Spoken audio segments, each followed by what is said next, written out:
Jadi benar nggak Bang, COVID itu konspirasi terbesar abad ini?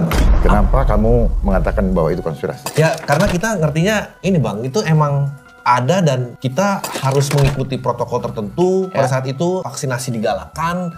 Jadi kita ngertinya itu. Bahkan WHO sendiri pernah mengatakan bahwa teori-teori di luar WHO itu adalah konspirasi yang keberadaannya belum tentu benar gitu. Kenapa mereka bisa berkata begitu? Dan dari mana terminologi itu atau istilah itu kalian kenal? Siapa yang memunculkannya pertama kali? Tentunya sih pasti ya dari mereka-mereka juga sih sebenarnya. Ya ada si pengkontrol tertentu lah. Berarti tidak perlu saya jawab. Kalau konspirasi itu bukan istilah yang tepat, berarti apa Bang? Istilah emang yang itu tepat saya tidak mengatakan bahwa konspirasi itu bukan kata yang tepat. Ya. Tetapi sebenarnya hal itu sudah dilakukan oleh kita. Kita praktekkan dalam kehidupan keseharian.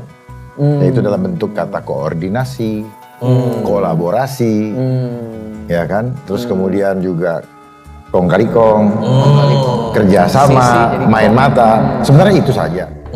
Cuman mereka eksklusifkan terminologinya atau istilahnya dengan kata konspirasi, yang artinya bernafas bersama, satu frekuensi. Tapi frekuensi yang mana? Frekuensi yang mana itu ya, yang ini.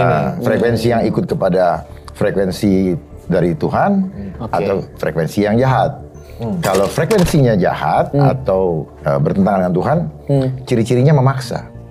Oh, oke. Ya. Kayak bisa gerakan vaksin gitu ya. Ya itu implementasinya, tapi teorinya seperti itu. Kenapa? Karena mereka ingin mencabut free will kita. Free will kita adalah hak demokrasi yang Tuhan, yang built-in yang kita miliki dari Tuhan. Saat itu mau direnggut, disitulah pasti ada yang salah. Ketika dia paksa. Tidak ada satupun manusia di dunia atau sistem boleh memaksa kita menerima atau menolak. Tidak ada. Itu namanya melanggar hak asasi manusia. Dan itu ada ditulis dalam Undang-Undang Dasar 45, pasal 28. Jadi pemirsa juga harus paham ini. Paham akan hak-haknya. Jadi meskipun situasi yang telah diberikan kepada kita gitu, maksudnya kepercayaan yang diinjeksi itu merupakan kebahayaan global sekalipun gitu, itu tidak boleh dicabut gitu. Yang kita rasakan selama ini, itu sebenarnya agendanya globalis. Kenapa itu diadopsi atau diratifikasi ataupun harus diikutin? Ya karena kita berada di bawah keanggotaan United Nations. Dan United Nations itu membawahi beberapa badan khusus. Salah satunya adalah WHO. Ada juga yang namanya UNESCO. Dia yang ngatur semua konsep edukasi, sistem edukasi. Sekolah-sekolah dia ngatur. Termasuk kurikulumnya. Iya, budayanya, arahnya kemana mereka yang ngatur. Ya gue jadi berapi-api banget ini. Maaf nih Bang, gue benar-benar jadi berapi-api saya. Saya suka supaya semua melek. Gue dulu yang nanya. Ya, boleh. Gini Bang, ini kan dari beberapa konten yang bisa diakses oleh semua orang yang Abang ada. Itu kan Abang mengeluarkan statement-statement yang sangat menggelitik rasa keinginan tahuan. Ya karena selama ini yang harusnya kita tahu ditutupi oleh doktrin. Apa yang akhirnya, titik mana yang akhirnya membuat Abang itu merasa kayaknya dunia harus tahu? Titik mana? Iya, di momen apa mana? momennya? Karena kan Abang, background Abang bukan main-main loh. Maksudnya bukan, Abang tuh punya validasi untuk bisa mengeluarkan statement yang bikin orang, karena Abang backgroundnya bukan main-main kan. Di titik mana akhirnya Abang merasa bahwa kayaknya padahal hidup ini akhirnya main-main. Makanya Ahmad Albar mengatakan apa? Dunia ini panggung, sandiwara. Nah, herannya rekan-rekan suka membuat sinetron, tapi tidak sadar bahwa ada sutradaranya. Yang dibiayai oleh produsernya. Gitu. Berarti sebenarnya kurang lebih seperti itu sih sebenarnya. Ya, seperti permainan catur. Betul, berarti sebenarnya secara tidak langsung tanpa orang-orang sadari, kita adalah aktor dalam sebuah sinetron yang lebih besar. Ya, kalau catur pionnya. Dia harus memainkan alam bawah sadar supaya kalian dan kita semua tidak sadar dan menjadi korban daripada indoktrinasi. Yang itu adalah sebenarnya bagian daripada cara iblis melakukan tipu daya. Gitu. Oke Bang, kalau misalnya ada yang bertanya, apa konkretnya, apa buktinya statement-statement yang Abang katakan, apalagi kan cukup provokatif ya? Atau gini deh, sebelum saya, gue berusaha balik lagi ke topik pembicaraan kita. Kalau tadi Abang nyebut ada keinginan globalis, kebenaran yang diyakini Abang nih apa kejadiannya waktu itu yang terjadi Saat COVID? Sehingga kita dipaksa hidup seperti itu selama 2 tahun. Kita paham nggak kalau misalnya kita digiring di era globalisasi? Iya. Siapa yang giring? Yang jelas bukan Niji. Oh, nggak gitu dong bercanda. Oke, kan giring Niji. Iya. Nggak, terus Bang. Yang giring itu dia yang jadi pertanyaan. Elit Nah itu global. cari tahu. Selama ini kita diajarin hanya untuk memahami hilirnya. Kita nggak pernah Menarik. mau kembali ke akarnya. Ulunya. Bagus. Ya, kita hanya jadi pemadam kebakaran, ribut umuk aja di situ. Padahal akarnya yang harus kita potong. Dalam segala hal, saya pelajari dan saya analisa dan saya berkontemplasi. Selama ini kita cuma sibuk ngurusin hilirnya, dampaknya. Tetapi udang di balik batunya kita tidak pernah tahu apa tujuannya. Pangkas dulu dia punya akar, selesai semuanya. Apa Bang yang kira-kira kalau Abang bisa jabarin secara tingkat biar kita sama-sama aware. Kalau dari pengetahuan Abang nih, Sebenarnya si kemarin globalis tuh ini apa mau sih? mengarahkan apa? Sebenarnya apa sih yang terjadi kemarin itu Bang? Kalau menurut Abang, Sehingga globalis mau ngarahin apa? iya, dan apa yang sebenarnya terjadi? Lewat sistem pendidikan yang kita lewatkan, belief system kita dibentuk dengan angka. Sehingga tanpa sadar, kita digiring untuk apa? Mengukur, membatasi kuasa Tuhan dalam hidup kita. Karena semuanya selalu digiring pakai angka yang empiris, yang Justru itu, makanya selalu mereka bilang mana buktinya, mana datanya. Kalau kita menunggu selalu mana buktinya, Iya. maka kita selalu akan terlambat mengantisipasinya. Paham ya? Tujuannya supaya kita berantem dulu di depan, dia bisa lari terus, dan kita tunggu korban atau data ini kan masa lalu. Sudah terjadi dong. Betul. Mau nunggu terjadi dulu. Betul. Gitu. Ini yang disebut dengan prophetic. Manakala saya menyampaikan sesuatu yang akan terjadi di depan, saya akan dihadang dan mereka udah siapkan ini. Jawabannya. Ya, kalian Iya. yang melewati sistem sekolah dan saya juga sistem sekolah, Iya. itu untuk mempertanyakan mana datanya, mana buktinya. Kan bodoh sekali kita selama ini dibodoh-bodohin. Kita mencari data, berarti tunggu kejadian selesai. Tujuannya itu. Jadi dia akan lari one step ahead terus. Itu adalah metodologi mereka untuk menghambat kita nangkep dia. Untuk ngebongkar. Makanya bilang ada istilah, ada udang di balik batu. Tidak seindah warna aslinya. Don't judge the book by the cover. Makanya mereka memainkan narasi-narasi untuk membangun opini supaya membuat kita termanipulasi. Ya, mindset kita. Sehingga di zaman-zaman sekarang muncullah istilah hoax. Siapa yang mempopulerkan? Hoax. Mereka. Sistemnya dari mereka, terminologinya dari mereka. Iya, dan sistem IT juga dari mereka. Kenapa di generasi seperti sekarang begitu marak namanya permainan media sosial? Karena mindset bangsa itu mau digiring sesuai dengan agenda mereka supaya tanpa sadar kita sudah seperti kerbau yang dicucuk hidungnya, mengikuti terus. Makanya gini, makanya kenapa ada generasi baby boomers, generasi bla bla bla, X generation sampai Z generation. Sekarang Z kan? Siapa yang bikin? Kenapa selalu dibikin begitu? Kenapa dan kenapa kita harus ngikutin? Mereka yang bikin.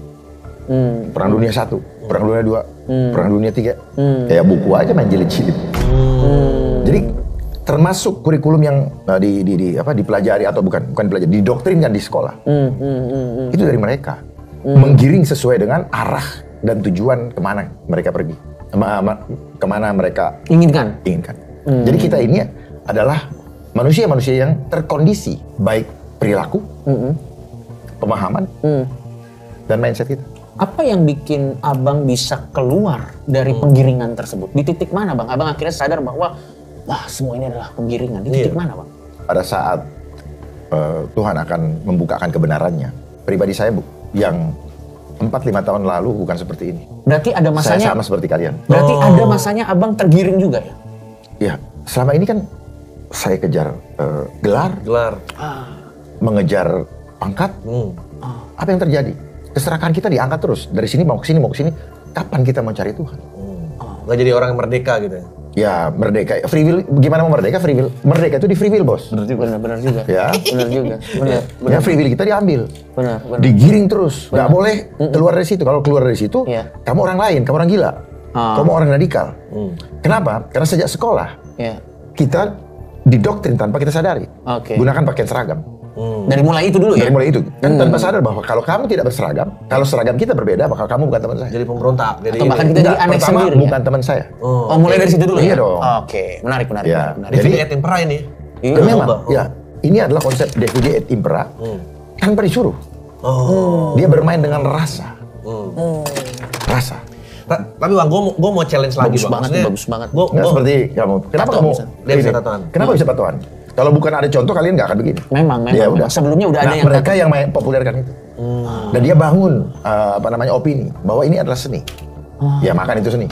Bang, tapi gue skeptis dan mau men-challenge gitu Bang. Challenge sampai apa? Saya hadapin. Wah, menarik sekali nih. Jadi gini Bang. Tapi Bang, sebelumnya terima kasih loh mau menyempatkan waktunya. Karena kayaknya ini yang dibutuhkan generasi muda tuh, pemikiran-pemikiran Saya siap berbeda. kapanpun juga kalau untuk itu. Luar biasa. Jadi gini Bang, itu kan kita ceritanya waktu itu kan ada istilahnya ancaman keselamatan global gitu. Dan kita waktu itu kan tidak merasa digiring gitu. Pada saat itu. Kalau memang ada penggiringan pun, kita juga mungkin sebagai rakyat biasa merasa itu digiring ke tempat yang lebih baik Bang. Bukankah ini penggiringan untuk penyelamatan gitu Bang? Ya itu kan propagandanya. Karena kalian sudah terhipnotis dengan doktrin. Sehingga mengikuti konsep mereka, mereka akan menggunakan yang disebut dengan ahli. Makanya sudah serahkan kepada ahlinya. Apakah itu mereka benar-benar ahli Bang? Ahli untuk menggiring mindset kalian. Kan itu sudah lama dipakai. Itu kan mestinya pertanyaan-pertanyaan yang kita terus konstan tanyakan juga pada saat ada itu. Tanyakan. Jadi perhatikan bedanya. Orang yang ahli dan menyampaikan dengan suara hati yang tulus, dia tidak memikirkan nyawanya, dia tidak memikirkan material. Ya seperti influencer, ya. Influencer kan bisa dari macam-macam, bisa dari pokoknya orang yang dianggap kredibel. Kata kredibel mereka yang siapkan bahwa dia kredibel. Makanya kenapa keilmuan itu selalu dipisah-pisah dari dulu. Supaya ada ego sektoral sehingga masing-masing orang boleh hengki-pengki di keilmuannya dia. Dan kalian nggak bisa ngomong. Ya kan gue yang ahlinya. Betul. Ada kong kali kong terjadi di antara orang-orang tersebut. Bang, kalau boleh tahu Bang, apa sih harga yang harus Abang bayar untuk menyuarakan kebenaran? Ini pertanyaan atau mancing? Enggak, maksudnya karena menurut gua ya pasti ada price to pay. Ada price to pay. Bilanglah akhirnya kita semua sampai di titik di mana kita tercerahkan. Dan pada saat itu kan kita dihadapkan pada pilihan, Bang. Iya. Life is choice. Ya, life is choice. Nah, apa saran Abang? Mungkin lebih gini. Apa saran Abang buat orang-orang yang akhirnya dihadapkan pada pilihan untuk tahu mana yang benar, tapi mungkin ada konsekuensi yang harus dia terima, entah dibilang gila atau dibilang bukan teman saya seperti yang bilang tadi, atau ya pura-pura nggak tahu aja deh. Gua berusaha bagian menjadi kerbau yang tercucuk tadi Bang. Kan karena nggak semua orang punya keberanian seperti Abang. Pilih takut akan Tuhan. Karena kita ciptaan Dia. Dialah yang harus kita sembah. Jangan seperti selama ini. Many people worship of science, bukan worship of God. Worship of science membuat kamu tidak mengenal jati dirimu. Kenali jati dirimu, maka kamu akan mengenali kekuatan Allah, Tuhan yang Maha Kuasa di dalam dirimu. Baru kita bisa mengatakan bahwa saya mengenal siapa yang menciptakan saya. Saya tahu Dia berkuasa. Jadi mulai saat ini, saya encourage kita semua. Jangan pernah takut kepada manusia berdosa. Tetapi takutlah hanya kepada Dia yang dapat mengampuni, bahkan menghapus dosa kita. Ini menarik sekali apa yang Abang bilang. Tadi kan Abang nih menurut gua dengan keberanian tuh cukup identik kan. Karena tidak mudah. Itu menurut orang. Tapi kalau menurut Abang? Sebenarnya menurut saya, ini hal biasa yang harus terjadi pada kita semua, namun sudah tidak biasa lagi dilakukan oleh kita. Karena kita sudah tercucuk hidungnya, tergiring untuk masuk ke dalam jurang. Nah ini gue jadi notice nih, tadi mesti kita angkat di awal. Ada arti tertentu gak sih Bang? Kita lihat batiknya di setiap Abang itu muncul di platform-platform yang besar, Abang selalu konsisten, salah satunya dengan statement Abang, dan juga dengan batik Abang yang luar biasa ini, ada gambar singa di sini. Ada makna tersembunyi. Ya, ini melambangkan apa? The Lion of Judah. The Lion of Judah. Ada keberanian di sana. Ya, jadi gini, kita harus paham bagaimana cara beriman. Kita harus paham menjadikan sesuatu itu menjadi nyata. Itu lewat apa? Imajinasi. Apa yang rekan-rekan atau adik-adik lakukan saat ini dan sebelumnya, ini adalah bentuk daripada imajinasi. Saya pengen bikin ini, lalu kemudian kita visualkan. Lalu kumpulkan semua alat dan terjadilah apa yang kita inginkan. Demikian pula cara kita beriman. Nah, berimajinasi artinya kita masuk ke alam spiritual, alam supranatural. Karena kita we are image of God. Kita adalah gambar dan citra Allah. Nah, kalau kita sudah paham itu, maka tidak ada satupun yang perlu kita takutkan dan tidak ada satupun penyakit yang bisa menyentuh kita kecuali dia bilang waktumu sudah selesai, pulanglah. Tapi Bang, menurut prediksi Abang dan dari sepenglihatan Abang, dalam waktu dekat atau dalam waktu panjang, apakah manusia secara majority ini bisa keluar dari penggiringan yang Abang Tergantung. Tergantung dari siapa, Bang? Persatuan. Oh, unity tadi kalau kita dipecah-pecah ya kita takutlah Tapi sendiri-sendiri. lo ngelihat ini kita ke arah yang lebih baik atau ke arah? Ke arah hancur. Oke, ini balik lagi biar gua coba kecilkan sedikit gitu. Iya. Yang susah dari punya perbedaan sudut pandang yang ya jauh ya gitu. Apakah kemarin menjadi ancamannya itu nggak real, Bang? Gue ngomong konkretnya aja, dari WHO aja deh. WHO kan menunjukkan ada gambar-gambarnya, ada orang-orang yang memang terpapar sakit. Saya suka. Apa tadi? Gambar is imajinasi. Kamu lihat gambar itu sehingga kamu masuk ke dalam alam bawah sadar. Apa yang kita lihat, apa yang kita dengar, apa yang kita rasakan, itu akan terekam di alam bawah sadar kita. Dan ketika seseorang imannya kaleng-kaleng, maka dia akan terhasut. Ini permainan iblis. Terhasut dengan semua itu sehingga biokimia tubuhnya akan merespon dan apa yang dia pikirkan lalu dia aminin menjadi kenyataan. Itu akan terjadi. Itu kayak placebo effect ya, placebo effect. Jadi minum pil kosong, dia lu sakit nih, gua kasih pil kosong, ini obatnya. Dia nggak tahu pil kosong, terus dia karena mensugesti dia bisa jadi sembuh beneran. Tapi ini in a bad way. Ada nocebo. Ada nocebo, betul. Ada lawannya. Makanya kalau orang di rumah sakit, yang menyembuhkan bukan mereka yang merawat di sana. Mereka tidak sayang sama kita. Mereka merawat kita karena kamu punya uang. Nggak ada uang, iris kuping saya kalau mau dia rawat. Mereka yang pakai BPJS aja ketika datang dikasih muka cemberut. Tetapi tagline mereka, kami akan melayani dengan hati. Tapi lu bayar dulu. Hatinya baru keluar kalau ada nominalnya ya. Iya. Apa bedanya dengan bisnis yang lain ya? Ya bisnis cinta-cinta yang itu kan. Iya, betul. You pay first then I love you. Gue gak tahu Bang lu tuh sadar apa nggak, tapi ironi itu tingkat komedi tertinggi loh Bang. Makanya gue ketawa dari tadi. Maksudnya ini kan keironisan besar banget. Betul. Jadi menurut lo yang gue tangkap adalah apa yang terjadi kemarin selama hampir 2 tahun atau 2 tahun lebih itu adalah penggiringan yang akhirnya sebenarnya itu dibikin-bikin oleh, jadi dia kasih image atau gambar-gambar tertentu. Kan ada sosialisasi sebelumnya supaya tertanam dalam alam bawah sadar. Dan akhirnya badan kita yang menciptakan virus waktu itu sehingga kita terdoktrin. Akan ada wabah begini ya atau apapun juga. Atau apapun lah itu ini ya. Ini kan namanya apa ya, propaganda atau kalau ini iklan. Sebelum mau dimainkan, lu iklanin dulu. Biar satu, lu seneng, lu tungguin, lu takut, lu maunya jangan hadir. Tetapi pada saat menantikan itu ada kecemasan. Aduh jangan sampai kapan. Tetapi tetap datang juga. Nah, mereka membuat kriteria, satu, rasanya begini, dua, tidak bisa tidak bisa bangun ya. Nah, itu akan terekam dalam alam bawah sadar. Nah, bagi orang-orang yang tidak paham permainan ini, dia kemakan. Dia akan kemakan. Inilah permainan doktrin alam bawah sadar. Bang, gua sih sebetulnya pembahasan kita nih nggak akan bisa putus di sini. Tapi bagus banget. Tapi mungkin ya ntar kalau Abang ada waktu lagi kita ini, mungkin sekarang ini masih kulitnya aja nih Bang sebenarnya. Bang. Menarik banget sih. Mungkin gua ada 2 kalau dari gua. Silakan. Coba. Pertama, mungkin harus diterangkan menurut Abang nih globalis nih berusaha ngiring kita ke arah mana? Ke arah mana? Ya. Itu satu. Kedua, apa menurut pandangan Abang kira-kira di depan nih kita bisa expect apa? Apakah ada sebuah skenario yang lebih buruk lagi yang kira-kira Abang nih udah aware gitu? Iya. Udah. Oke, ya ada satu dulu. Jadi globalis ini mereka mewakili manusia-manusia yang menjadi boneka daripada Dajjal atau di Kristen Antichrist. Cuman itu aja. Nah, apa tujuannya? Supaya semua manusia jangan lagi kembali ke Tuhan. Makanya sesimpel itu sebenarnya. Cuman kan dia malu-malu, nggak mau terang-terangan. Makanya caranya mereka adalah buat masalah, ciptakan reaksi, lalu dia juga yang memberi solusi. Sutradaranya sama. Orang itu lagi. Ya, kalau masa COVID itu diakui oleh oleh mereka yang menjadi panitianya. Panitia ini hanya suka kepada apa? Ada duitnya, anggarannya. Lihat sekarang terjadinya kejomplangan ekonomi, perbedaan antara mereka yang kemarin dapat keuntungan ya, menjadi IO-nya. Saya bilang IO aja biar dengan kita. Di mana-mana restoran kali sini, emang punya mata. Bahkan ada aplikasi tertentu yang dipakai sebelum kita Ya sudah, memang itu. Nah, tujuannya apa? Kita mau digiring menuju percepatan digitalisasi. Makanya tidak lama kemudian 6 bulan muncul Zoom. Ya, Zoom. Apa maksudnya? Pasti ada maksudnya. 5G. Enggak, Zoom. Zoom. Di mana mereka mau mengambil biometrik mata kita. Orang sekarang Walaupun mungkin ya teman-teman yang agak juling agak susah. Ya.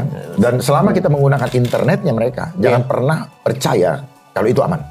Makanya bocor terus, ya. Makanya internet itu kan www. Nah, itu kan www itu sebenarnya apa? Itu manifestasi dari angka 666, ya. Itu dalam bahasa Hebrew, Ibrani ya. Va. Ya. Gitu. Makanya vaksin va. Dia senang dengan va. Iya. Dan satu perusahaan yang paling besar yang mengendalikan dunia ini adalah Vanguard. Vanguard. Balik lagi ke Va tadi. Va. Cari aja yang ada Va-nya. Kenapa mereka pilih Va? Bang, tapi kita dengan ketergantungan yang udah setinggi ini kita jadi keluar dari sekarang sistem apa, gimana Bang? Bang? Lo kan Gampang, mau atau tidak. Inilah comfort zone. Yang dibilang ketergantungan itu kita semua digiring untuk berada di comfort zone dan kita sendiri yang memenjarakan diri kita. Jangan harap kita mau bebas. Makanya dibilang lakukan breakthrough, keluar dari comfort zone, baru kamu merdeka. Iya. Gitu. Wah, berarti Lo ada apa? Yang terakhir mungkin tadi belum terlalu terjawab. Berarti apa kira-kira yang bisa pertanyaan kita? yang Yang kedua ekspektasi. Ekspektasi apa nih di What depan next? kira-kira yang kita harus waspadai bahwa misalnya ini timbul, oh ini adalah bentuk penggiringan. Ya sekarang yang sudah marak dipropagandakan, mereka selalu bermain dengan isu kesehatan. Pandemi. Semua isu kesehatan. Semua isu kesehatan. Cek. Ya, apapun namanya. Ya, selalu yang bermain ini di depan adalah mereka yang punya otoritas dalam bidang kesehatan. Catat temuan saya. Jadi kalau begitu mereka bermain, kalian tinggal ketawa aja. Mau kemana lagi lu? Dan itu mereka bermain. Kalau tidak ada anggarannya, potong leher saya kalau mereka mau kerja. Ya. Balik lagi kayak yang lo bilang tadi, Bang. Iya, dan mereka akan selalu koordinasi, kolaborasi itu lewat Lewat permainan media data yang disampaikan di media oleh orang-orang yang katanya kompeten. Itu. Tetapi sayangnya di antara mereka tidak pernah ada yang mau diskusi terbuka dengan saya. Oh iya, Bang? Abang pernah membuka Silakan sila sama. terbuka? Saya bahkan ingin berdiskusi terbuka dengan Menteri Kesehatan, Budi Gunadi. Sama-sama kita bukan dari disiplin kesehatan. Iya. Ayo. Dan kenapa baru kali ini seorang Menteri Kesehatan bukan berlatar belakang kesehatan? Why? Itu ya pertanyaan yang kita Ayo harus dong. kritis semua Iya. di situ. Karena apa? Karena konsep kapitalis dimainkan menjadikan manusia menjadi objek dominasi dan objek eksploitasi. Iya. Paham ya? Paham. Jadi percaya sama saya, bukan makin enak.